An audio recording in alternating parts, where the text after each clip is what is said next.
This is the Lone Crater YouTube. We hope this video helps. You start with admin access and a saved workspace because resetting can drop connections and close apps. Open Start Then Settings and choose Network and Internet so you're in the right panel. Once there, look at Status to confirm active adapters. Make sure you note your Wi-Fi SSID and password now since resetting removes saved networks. This immediate preparation prevents being locked out. It also speeds up reconnection after the reset completes. You'll now run the built-in network reset so Windows reinstalls adapters and restores defaults. In Status, pick Network Reset and read the brief explanation that this removes saved networks and reinstalls network adapters. Click Reset Now, confirm the prompt, and let the system reboot automatically. Do not interrupt power.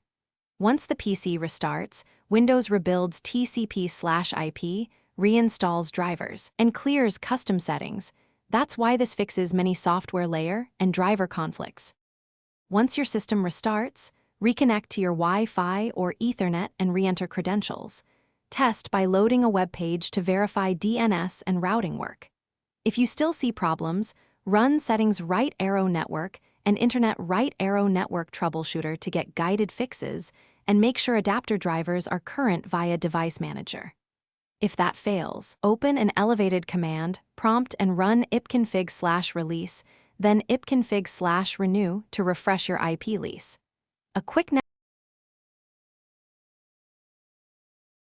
Thanks for watching. Consider subscribing if we helped you.